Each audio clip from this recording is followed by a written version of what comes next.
Hello everyone and welcome back to another episode of Game Brigade.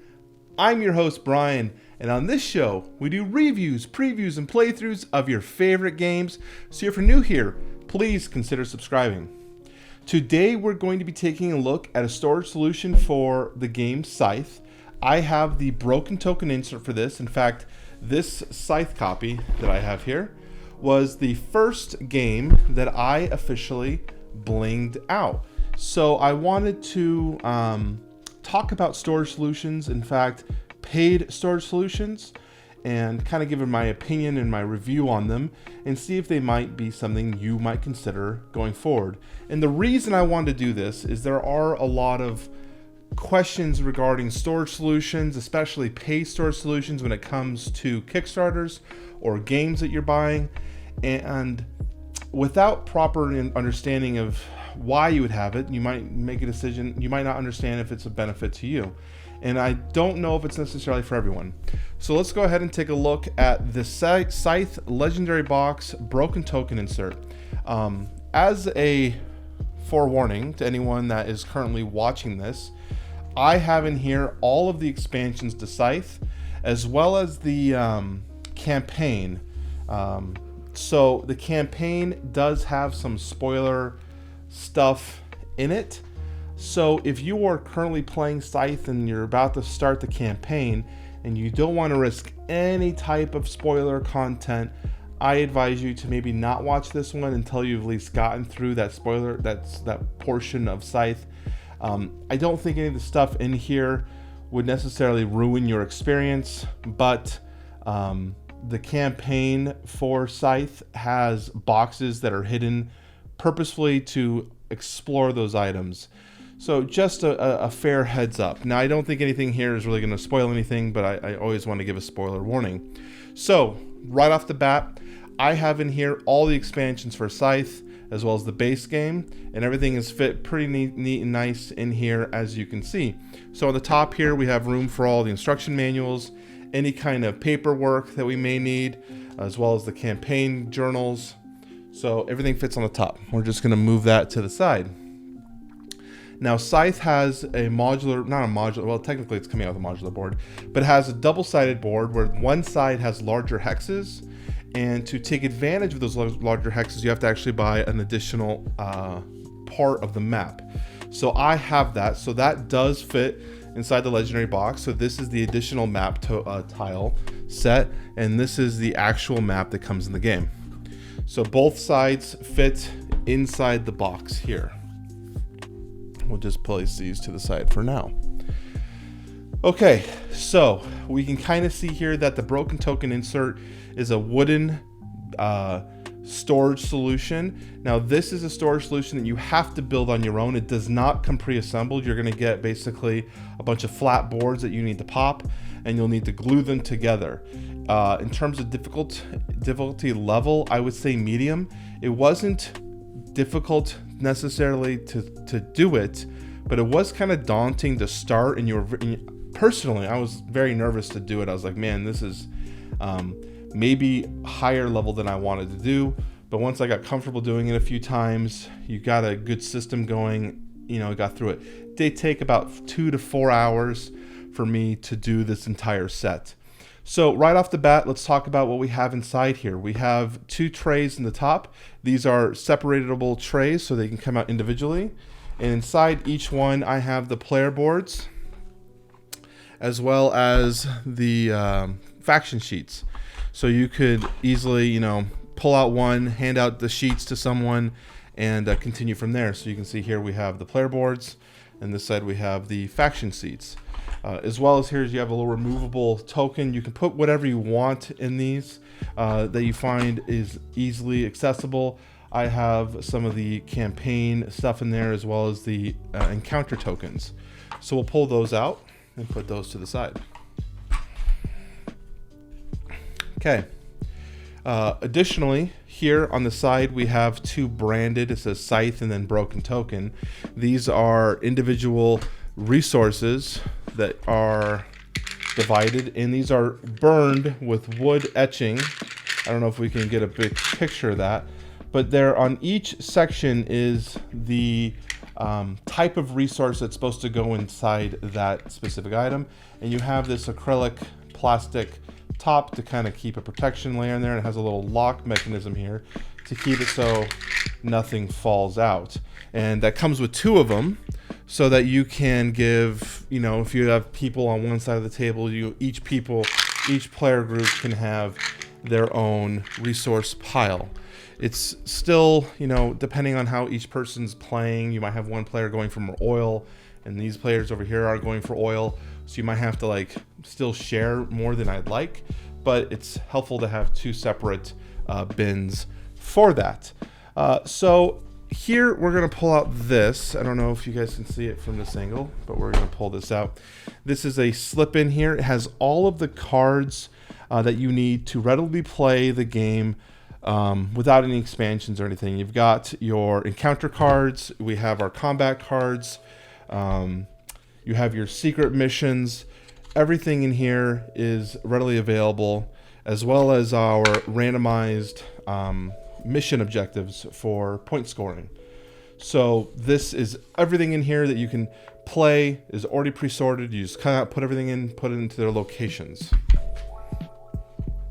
Okay, so this is part of the part I was talking about with spoilers. So if you're curious about spoilers, you don't want to get into that, I would beware. I'm not going to show too much of it, but we are going to talk a little bit. Let's first talk about the realistic resources. So this is your resource pile. Now, you don't have, like I said, I blinged out this copy of Scythe. So all the units are painted, everything is completed, and it included the realistic resources. I liked the resources because I liked how some of them were so unique. They got a good tactile feel to them, metal. I like some of these that have the open up square in the center. I thought they were really, really nice pieces, and I really like purple. Purple's my favorite color, so this was, you know, a really nice piece there. So all of these, and they also have the burned in etching here that shows the value that's supposed to go into each section for you for easy put away. This is all the tiles that come into the campaign. Now I have them purposefully flipped to black because I don't want to spoil them myself. So, you know, some of these are reflipped, but I tried to keep everything in the black side here. But this is all the stuff that comes in the Rise of Fenris expansion. So I basically punched them without looking at them really and put them in here upside down. Okay, so the next section here are the characters, the players. So we have one faction. This is actually a Rise of Fenris faction, but I'm going to show that this specific box fits their units in its entirety. So that's really nice. I'm just going to put that to the side. And then we have all player units minus another Rise of Fenris. We'll just move this Rise of Fenris character over there. Okay, so right over here we have all the actual factions that come into the game. Everything fits in nicely. We'll kind of show how this storage solution works. So here we have a character. This is all the factions. So if we're dividing out the characters, we've already passed out player boards, and we need to make sure each person gets their character. Easily you're able to tell based off the color who it is. And then inside here, everything is readily available for that player. You have all of their player board icons here, their stars, their mechs, as well as their character hero, nice and protected. This is their combat dial, which sits just perfectly in here, kind of locks everything in place. Now, I think at the time they made the original Broken Token insert, the Wing Gambit was not out yet, so they didn't have room for the airships. So I believe this was an afterthought when that expansion came out. So each faction that's the base game, their Wing Gambit expansion, the airship, is a entirely separate piece. Doesn't necessarily make it much different in terms of storage solution because the legendary box easily holds everything. But you basically pull out your individual faction, everything is there.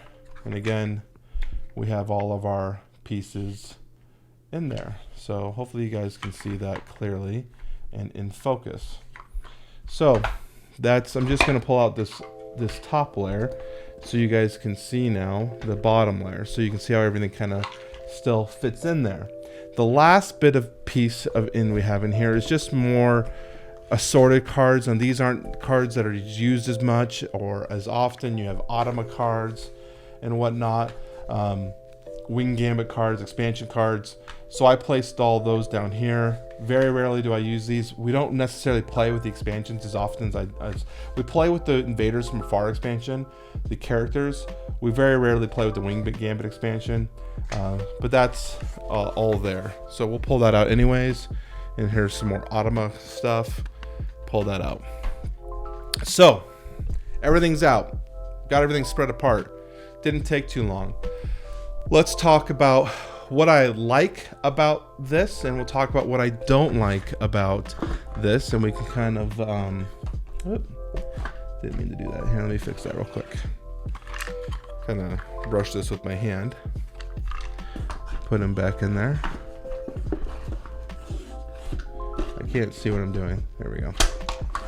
Okay. So let's talk about what I like about the broken token insert in general. One, it makes setup much easier to do on a game like this.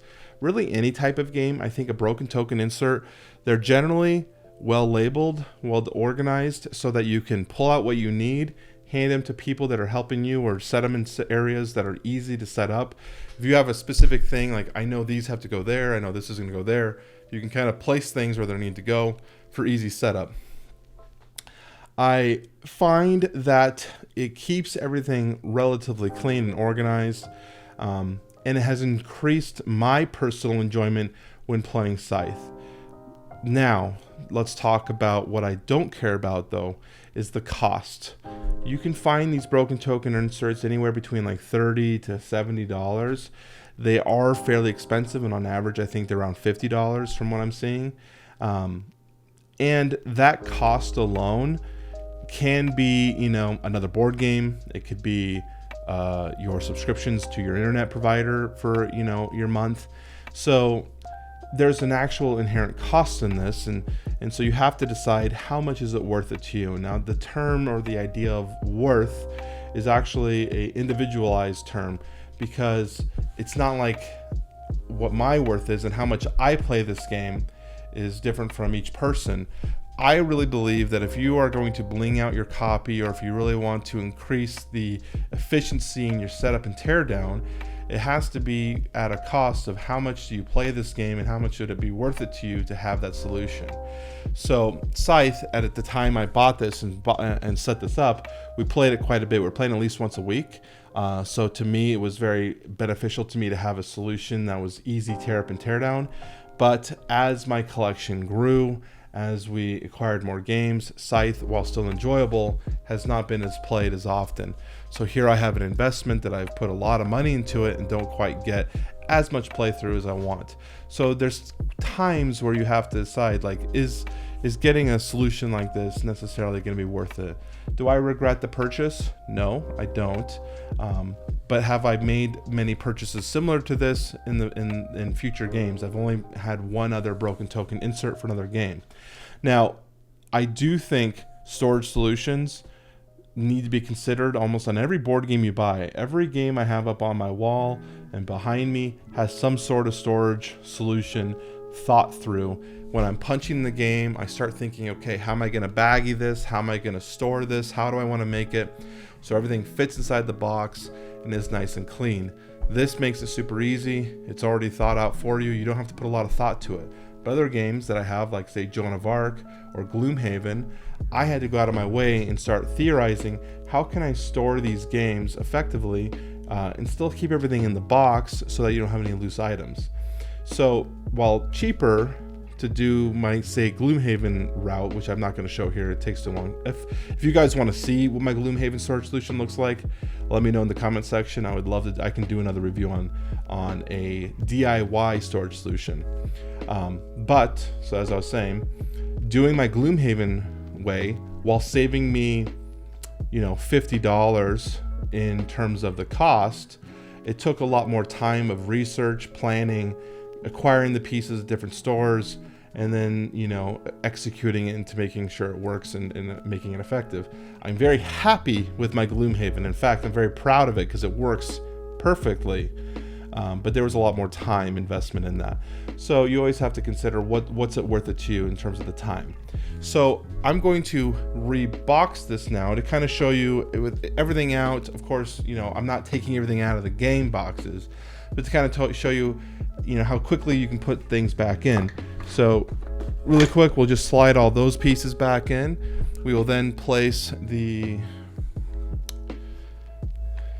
expansion tokens in here. More expansion tokens. We then have some additional players that we need to put in here, so we'll put those players, make sure we're putting their wing gamut stuff with them. Just like that. Another player here. Wing gamut here. We'll slide in this Rise of Fenris expansion. What's going on here? This guy is different. And see right there, I placed this guy wrong. This is a good example. I slid him in wrong, which made it so this box was not going to fit in perfectly. So if it doesn't fit in perfectly, you have something wrong. So usually it self-corrects itself. And then we'll place this guy. I can't remember quite how that went in there. This one this layer always has the hardest time for me. We'll then slide our cards back into place. Get those in there. Grab these guys. Grab our, I think, yeah, here we go, like this. Grab our realistic resources, slide those in there. Our coins. Here's our realistic resources. Slide those guys in there. And then we'll put in our player boards and faction sheets. Done. And then we'll put back in the map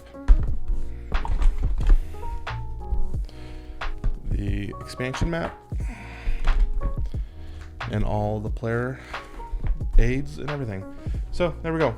Pretty quick and easy setup. I mean, it makes it so once you put everything back in the box, I mean, it takes less than a minute maybe to put everything back in. Super easy. You can see it there. So overall, I would say a broken token, if you have the disposable income and it's a game that to you is worth it for your purchase, like I'm going to play this game enough that I feel like I'm going to get the $50 or $70 out of it, I think it's great. I think it really does have an aesthetic appeal to it. It gives you kind of a sense of ownership and pride. But there are alternative solutions that will save you a load of money. You just have to do some more research and you have to dig around and see if any other people have found those solutions.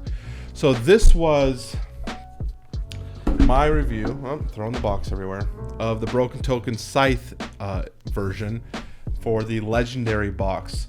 Hopefully this was helpful to you. If you're someone who is looking for the Broken Token Scythe, this hopefully showed you how it all fits together, how it looks in terms of, you know, use and enjoyment. I have enjoyed having mine. It was expensive, but I enjoyed it. And plus, you know, when you blinged out your whole copy, you gotta have a nice storage solution, right? So that's Legendary Box. If you are still here for the giveaway, we have a bonus giveaway entry available for this video. So make sure you leave a comment down below with Stonemeyer somewhere in the comment down below. If you are new to the show and you're not quite aware of the giveaway and you want to see if it's still eligible, I will have a card up here at the top for information on that. You can check out that video, come back to this video and leave a comment if it's still active. I appreciate everyone who's come and watched the channel, viewed the stuff. If you want to really support the channel, make sure you leave a like upstairs and subscribe to Game Brigade. I am your host, Brian, and I will talk to you very soon. Bye-bye.